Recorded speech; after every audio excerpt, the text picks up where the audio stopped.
Okay, so I'm really excited to share this word, and I just pray that whoever needs this encouragement receives this word. Please pray about this word and allow the Lord to confirm it or reveal anything to you. But let's just get into it. So, as you can tell by the title, there are conversations and confessions coming soon, and the Lord has been really speaking so much over the past couple weeks. And if this is for you, then you are believing for God to bring restoration to a connection with your spouse that God has ordained for you. And there's been a time of separation, and there's things that just need to be discussed. There needs to be a coming together for this to even happen. And this is what is coming. So the Lord was basically saying that the spouses, at least speaking from a woman's perspective, the husbands, they were in like very deep thought. You were on their mind. They were thinking about you. And the Lord was just saying that it's been a somber time. It was a somber time for them, because they just knew that they realized that like the absence, like your absence, like actually affected them. So when the Lord had said like it was a somber time, the word somber, it's used to describe situations, facial expressions, or moods that are dark, gloomy, or depressing, have little to no light. So you were basically kind of like a light in his life. And so the Lord also had me look up the word melancholy. And melancholy means a feeling of pensive sadness, typically with no obvious cause. So they might have just felt like sad, and if someone was like, what's wrong, like they wouldn't be able to explain like why they felt that way. And then the word pensive, that means to be engaged in and involving or reflecting deep or serious thought. So again, they've been in deep thought. They've just been thinking about like everything that's happened in the time that they've known you, and everything that happened leading up to this separation. So they know that they messed up, but just like the prodigal son, they will return to you again. So continue to trust and hold on to the Lord and his promise. The Lord will never leave you, and he just wants you to continue to go forward. You will be reconciled in his perfect timing, and he allowed this separation for a reason. So you just being in their life, you have been like one of the biggest blessings that they've experienced, because they were able to experience the love of God for the first time. And so, maybe, you might have like given them something like encouragement or even a physical thing or whatever like that. And that was very valuable to them, but just literally you are like the most valuable thing. Like you are the gift to them. And so they've been reminded of you. Like God has been just drawing their attention to certain things, and it just makes them think about you.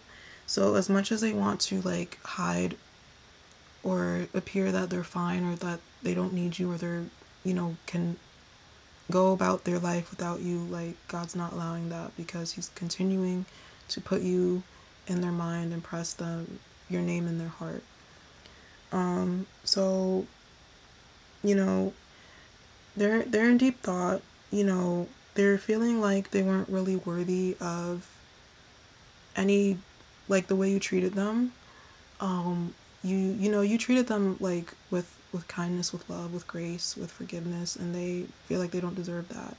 They don't feel like they're worthy of that. They don't even feel like they haven't felt like they're worthy of you. They know that they messed up.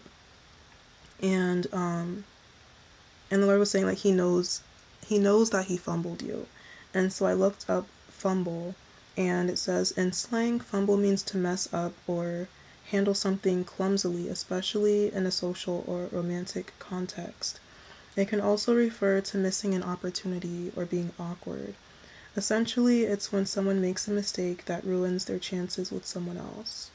So they really feel like they ruined their chances. They feel like they messed up. They know they messed up, and they're just like feeling like, kind of like they were feeling like kind of like all hope is lost, and like how, I don't even know what to do at this point, you know.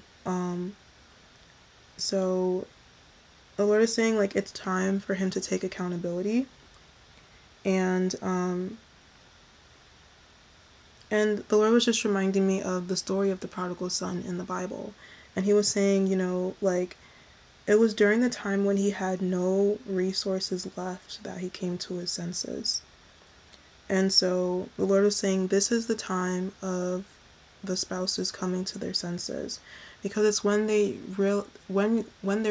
have nothing else to hold on to. They have nothing else. They don't have you, and the Lord has just kind of like made the situation so where they have nothing else that they can really rely on to really like substitute for, or supplement them in the way that you were meant to, the way that them being in him, in Christ, was meant to, the way that them walking in their purpose was meant to. And so this is the time of him coming to his senses. He will take a chance with you and try to make things right, even if he is rejected, because it's time for him to make things right with me. This is God speaking. And so, yeah. So the Lord is saying like he hasn't felt satisfied in his life. And he knows that, as much as he tries to keep busy, so he might have been trying to keep busy with different things. As much as he tries to keep busy, it can't satisfy him. So the Lord says he will come to you, just keep preparing. And God is mentioning also like beauty treatments, things like that, like having your nails done or whatever. If the Lord has been speaking to you about that, like God just wants you to be prepared for that. And just remembering that the Lord has given you a lot to do in the meantime. So it's not like you're just sitting around like staring out the window waiting for him, The Lord has given you things to do, And the Lord said like he will be okay because I will embrace him once he sincerely comes to me. His heart has been divided, that has been the issue.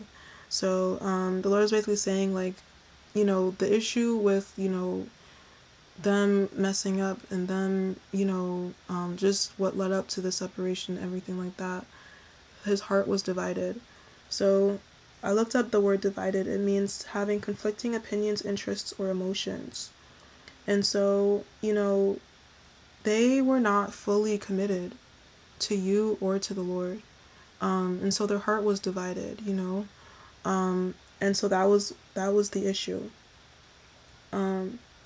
And so that was like July 5th when the Lord was saying all of that.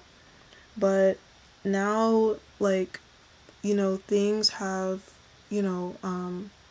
developed to where it's to the point where, like, he's ready now to have this conversation and confess whatever he needs to confess. So there was a video that I came across, and the Lord was speaking through that, and it was just pure confirmation about, just what they're feeling, what they're experiencing, and, it's taking a lot of courage for them to come forward and say something. And they're going to be in a humble place, in a vulnerable place, and sharing, like, from their heart, like, really personal. So the Lord has been not only preparing them for this conversation, but the Lord has been preparing you because he wants your heart to be ready. He doesn't want you to be reflecting on the things that they did wrong and just having like a hardened heart towards them. So he's been preparing your heart for this conversation. So you might have noticed that over time, like you were more like loving towards them. Like you might have felt like your feelings for them get stronger, or things that upset you, initially, like you don't feel those same strong emotions of like, anger or, things like that anymore. So the Lord has been preparing you for this conversation, and the Lord wants you to, listen and embrace them with open arms, just like the Father did in the story of the prodigal son.